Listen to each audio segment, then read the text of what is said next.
Buckle up. This is where speed meets the future. Welcome to the all-new motor frame. Don't forget to hit subscribe. For the last 5 years, if you wanted a lightweight, entry-level sport bike, the answer was always the Yamaha R15 V4. It set the strict standard for what a beginner track machine should be. But the launch of the 2026 KTM RC 160 is attempting to disrupt that hierarchy. KTM specifically marketed this new motorcycle to do what their previous entry-level bikes failed to do: match the R15 head-to-head and knock it off the podium. Yet, when you set the aggressive marketing aside and examine the actual hardware on the spec sheet, a massive gap emerges. This gap is critical because crossing the $2 lakh budget line for a beginner bike is a heavy financial risk for most riders.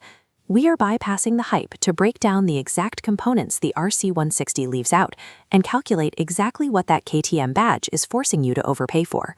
Handing over 200,000 rupees for a 160cc motorcycle is a steep psychological barrier.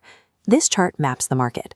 Top right, the KTM RC 160 shatters that barrier at over 2 lakh rupees. Lower left, the Yamaha R15 V4 sits securely at 1.73 lakh. That creates a stark 27,000 rupee difference between them. That 27,000 rupees acts as a pure brand tax. It's cash that directly eats into your budget for a high-quality helmet, riding jacket, and boots.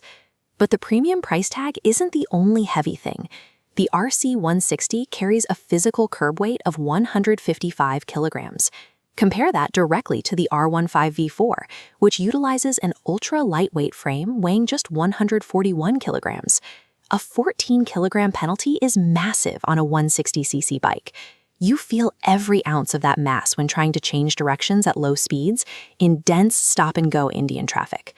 The R15 remains eager and darts through tight gaps with minimal physical input, while the KTM feels noticeably sluggish when muscling around urban corners. KTM's pricing strategy literally forces you to write a larger check for a heavier, less maneuverable daily ride.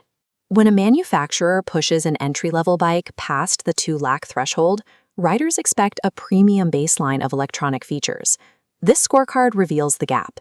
Yamaha gives you a modern TFT display and an optional quickshifter for clutchless upshifts.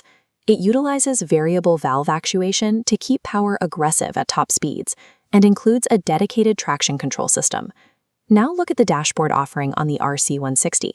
KTM decided to equip their machine with a highly basic, older-style LCD console. There are no quickshifters to tap into, and no advanced engine timing electronics hidden under the fairings. The absolute most expensive motorcycle in this class ironically offers the most bare-bones technology package available. But digital screens do not propel a motorcycle. We have to look at the raw mechanical power delivery on the asphalt. The Yamaha's 155cc engine is highly aggressive. It is explicitly tuned for top-end performance and wants to be held at the red line. The major flaw here is that if the needle drops under 5,000 RPM, the R15 feels completely dead and unresponsive. If you commute daily, this lack of low-end power means you are constantly working the clutch and shifting gears in slow traffic, which becomes physically exhausting. This is the exact environment where the KTM RC 160's slightly larger 164.2cc engine steps up. KTM tuned the specific motor to generate 15.5 Newton-meters of torque. That configuration gives the KTM a distinct, punchy advantage at the bottom end of the rev range, right off the line. With that low-end torque, you can comfortably hold higher gears at much lower speeds, drastically reducing the amount of shifting required and minimizing commuter fatigue. Your mechanical choice is a direct trade-off. You select the high-revving track day thrill of the Yamaha or the lazy, low-end city comfort of the KTM. When you strip away the spec sheets and filter the data through the reality of spending 2 lakh rupees, the correct choice hinges entirely on your daily route. This decision tree shows exactly who fits which machine. If you demand maximum modern technology, highly agile handling, and want to develop your track skills, you buy the Yamaha R15 V4.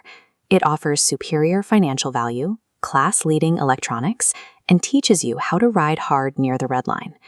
The KTM requires a highly specific profile.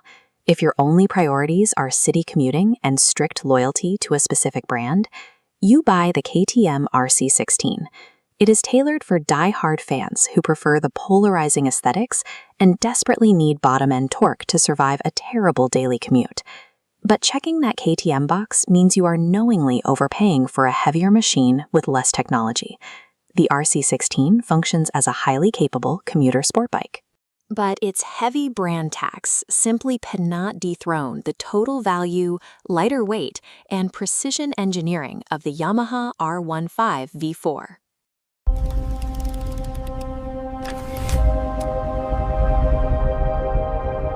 This video. And subscribe to the channel for more.